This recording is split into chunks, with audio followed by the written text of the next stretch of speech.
Greetings to those who watch below. So, we're nearly there.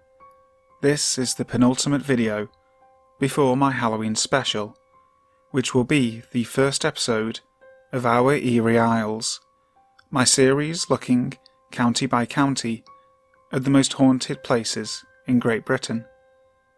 Also, if you didn't know yet, all this month Creepypasta.com's YouTube channel has been featuring videos by myself, so make sure to take a look and tell them Brimstone sent you. Before we start today's stories, as usual I'd like to thank Steffi Ray, Lisa Watts, Lefty Kim and Ghost City Shelton for being those who dwell below. We've been pretty tame so far, I think, with our paranormal stories, so I thought, why not go full hog? Here are some truly terrifying stories of paranormal attacks. The Day My Infant Son Was Attacked by marlagx. In 1988, I was visiting my mum in her apartment in St. Louis, Missouri. I had my infant son with me, who was just around a couple of months old. He wasn't old enough yet to even turn over. I was sitting on my mum's bed talking with her, and my baby was laying on his back beside me. My mother was sitting at her desk across her bedroom while we were talking. We had been discussing my great-aunt's funeral, which we had attended when I was 16 years old. Why we were discussing it? I have no idea. It just came up in conversation.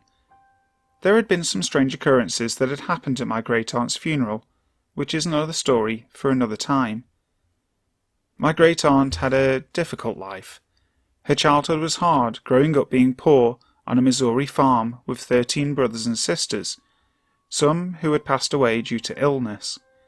I remember her telling me stories of having to stand on a chair when she was 5 years old, having to wash dishes to help out. I loved my great-aunt, but I remember she had always complained a lot about her health, and was a bit of a negative type of person, and extremely frugal. She was an eccentric type of lady, who was a spiritualist and did readings with cards and had a crystal ball. She always claimed to be psychic. Whether she was or wasn't, I just don't know. When I was a kid, it used to creep me out a bit. While Mum and I were discussing Aunt Dorothy's funeral, my baby levitated straight up into the air off the bed, at least a good 4 feet. He was then moved to the edge of the bed in the air, flipped over head first, and bodily slammed right onto his head. Something unseen was holding my son's legs straight up into the air. It all happened very quickly, but at the same time it felt like slow motion. I was in shock. When you see something like that, your mind doesn't immediately register what is happening and what you're seeing. You just cannot believe it. I immediately jumped up and grabbed my baby. I was terrified. Mum jumped up out of the chair and ran over. She had also witnessed it.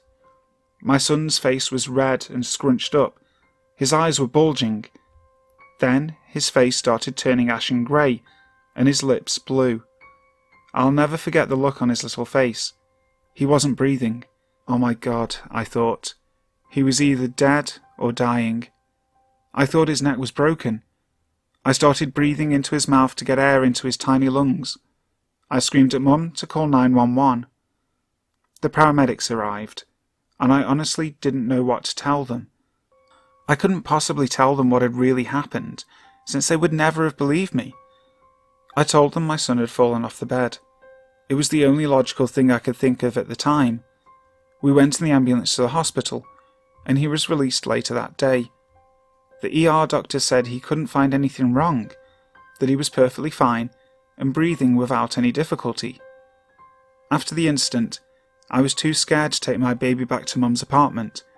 I couldn't discuss what had happened with her for quite some time after it, since it was awful to think about. I couldn't sleep at night. I would sit awake watching my son, making sure that things wouldn't come back and hurt him again. Mum moved out of that apartment within the month. 5 years later, my son still wasn't able to form words, and would wake up screaming at night. His paediatrician had scheduled an MRI. The doctors injected my son with drugs to make him sleep, so that he would be quiet during the MRI scan. It was discovered that my son had severe right brain hemisphere lesion that the doctor said could only be due to head trauma. Imagine that. The doctor said that surgery wasn't possible, and his cognitive learning abilities would be affected for some extent, but hopefully the other brain hemisphere would compensate for the lesion. My son's 22 years old now, and is still living with us. He is normal in every aspect, except retaining spelling memory, and has a few anger management issues. He's a very intelligent young man, hard worker, reads at a college level, but he still struggles to learn how to spell. We've tried spelling memory programs, gone to specialists, psychologists, but to no avail. He struggled during school, but he managed the best he could. I was raised the Catholic way, and I would say I am more of a spiritual person than a religious one. I don't understand why God would allow whatever that was, whether poltergeist, demon, or ghost, to attack my baby. I have often wondered that perhaps my great-aunt was upset that we were discussing her funeral, and lashed out at us by hurting my son. She did have quite a temper in life. I'll never know. At least, not in this lifetime. If I can take one thing away from this horrible experience, it has shown me that life does exist and extend beyond our perception, reality, and this earthly realm. I don't know what type of existence the afterlife is, but I do know that it does exist. Of this, I'm 100% positive. I don't need any more proof, and I don't want to experience any more proof.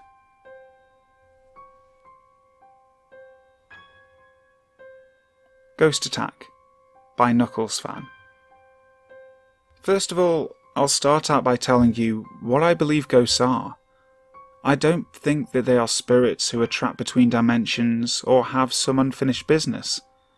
I think that once a person dies, they either go to heaven or to hell.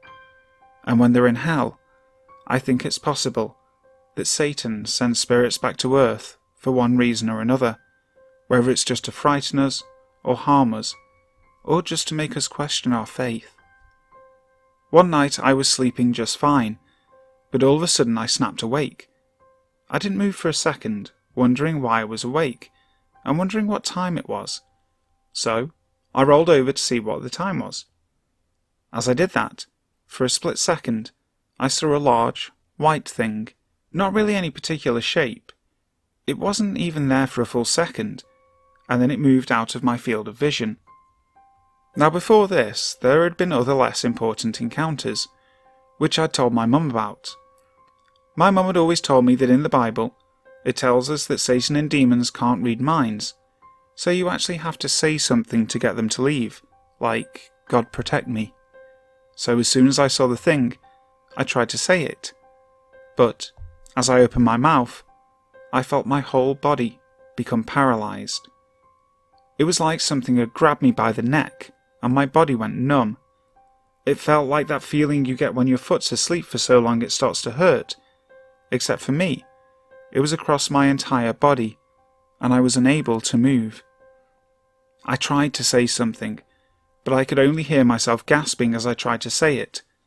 I tried again and got the same result, but the third time, I was able to say, God protect me, and it let go. My whole body felt relieved and I could move again. I turned on my light and just sat there praying for half an hour, and, in my opinion, I was granted protection and comfort. I felt so relieved, and was able to go back to sleep with no further encounters that night. In case anyone was wondering, the time was around 3 a.m. I can't remember the day or month, but it was in 2007. We're the first people to live in this house, and it was constructed 7 years ago. There had been less significant encounters before this happened. But unfortunately, it didn't stop there. Last week, I had an encounter with what I believe was the same ghost. I was in my basement, watching TV. As I watched the movie, I glanced into the glass front of the cabinet next to the TV. It reflects the end of the wall separating the living room from the workout room. When I looked, I saw a white thing retreat behind the wall. Again, I said God protect me, and stood up and started upstairs. I looked back, and in the middle of the room, I could see something standing. Well, not see it, because it was clear, but it was almost like fog or steam, like the air was distorted, but it was in the shape of a person. I hurried upstairs and told my mum, and she felt freaked out too when she heard it from me. She actually got mad, and said that she was going down there to give it a piece of her mind. She went down the steps and yelled, "Get out of our house!" and found that the door was open about 2 inches, and it was closed when I was down there. I've been wondering why a ghost would be on our house, and why it would be bothering me specifically.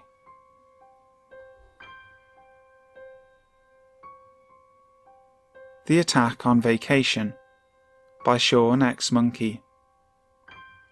It was the vacation of a lifetime. Just my best friend Nicole and I going away to Ireland. I was very excited, as we were going to stay in a famous castle, which of course had some history of its own. I believe it was called Cabra Castle or something to that effect. We were in room number 71. We left our room to go through the courtyard to the main castle for dinner. We then proceeded to go look for this haunted bridge or something in the area. We made a few jokes about how we were going to hang each other from the bridge. We had a bit of fun with that, hit the bar, and then went back towards our room. After returning, our luggage was messed up on the floor. We thought nothing of it. It could have been the maid for all we knew. We noticed that the dog that went around the hotel courtyard was outside of our room. We got to bed about an hour or so after we got back, unlocked the door, and the dog got up and went away. It was now about 1 a.m. I was sleeping through the night, and at about 3, had a rude awakening. I started freaking out, because I felt like someone was on top of me, and that I was being scratched. I was freaking out and started screaming and moving around, and was hitting Nicole trying to wake her up. I felt that my face was bleeding, and could taste the blood. I was in a state of panic. I managed to get Nicole up, and she was trying to calm me down. I was telling her I was bleeding and to get help right away. As she felt my face, she felt the blood. She was in shock, so said she would turn on the light and call the desk for help. She reached for the phone and light, which were right by one another, and she got, as she described, brutally pushed aside, hitting her head on the floor. She reached for her pocket keychain light to search for the light. She crawled over to the switch and came running back to the bed, where I was still feeling as if I was pinned down. She got on the bed to check on me, and I felt as if I could freely move, so I sat up. She checked me for blood, but there was no sign. We went to open the door and checked to see if there was any sign of forced entry into our room, in case it was something else. There, we saw the dog walk back to the front of our door, and he lay down there. We got no further sleep that night. The whole thing freaked me out, and I'm not sure exactly what happened. Why was the dog back after the attack? Why could I taste blood, and then be fine? I couldn't move, so what shoved Nicole off the bed? It was one of the freakiest experiences ever. Did I anger a spirit earlier in the night? And were they being spiteful?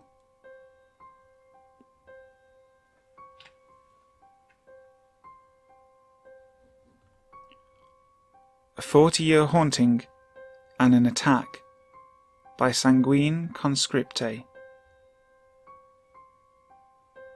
When I was about 10 or 11 years old, I was attacked by an entity at my grandparents' house. To give you a little background into this, let me begin with the fact that my grandfather was sensitive to the paranormal. The house that they lived in prior to this one had some strange goings-on for all the time they lived there. My dad has told me many of these things, which is why I am confused as to why he denies the existence of the paranormal now.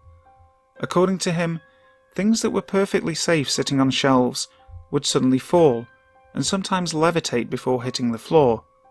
2 different dogs barked at nothing in the same spot in the basement, and once when he was home alone and sitting on the porch, he heard an explosive sneeze from inside the house. As with my parents' house, my grandparents built the place and were the first ones to live there. They lived in a city neighbourhood and were nowhere near being isolated. They moved to the house where I experienced the entity in the late 1970s. Again, they built this house, so there were no previous occupants.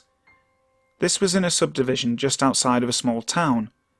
My grandfather had often told me of his encounters with the paranormal in this house and elsewhere, but strangely never mentioned anything about the previous home.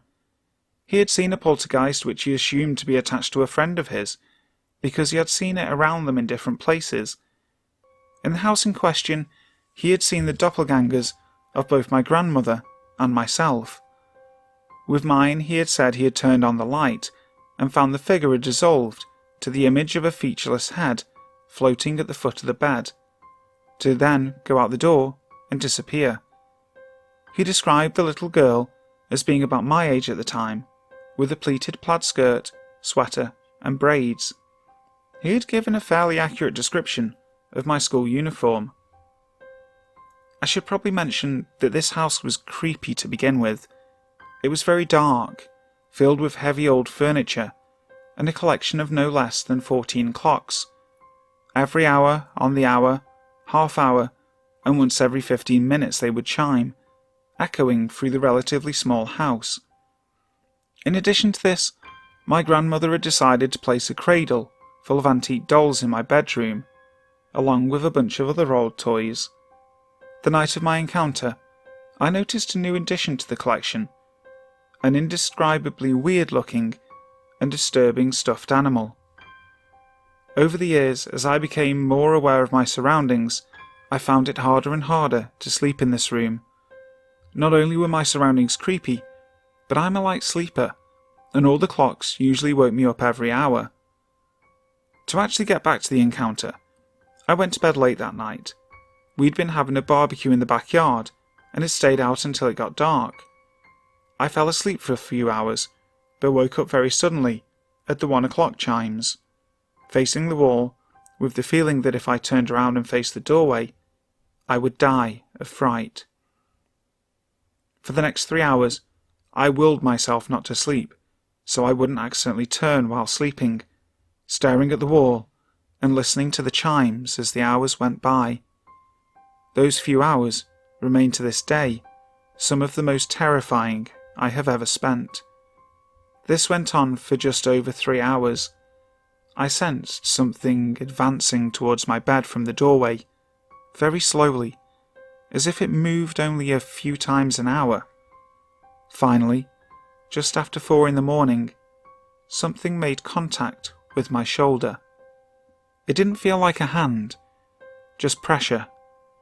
I can only describe the feeling that radiated from this thing as a sort of cold electric shock that went all through my body. It didn't stop. I remained frozen for I don't know how long.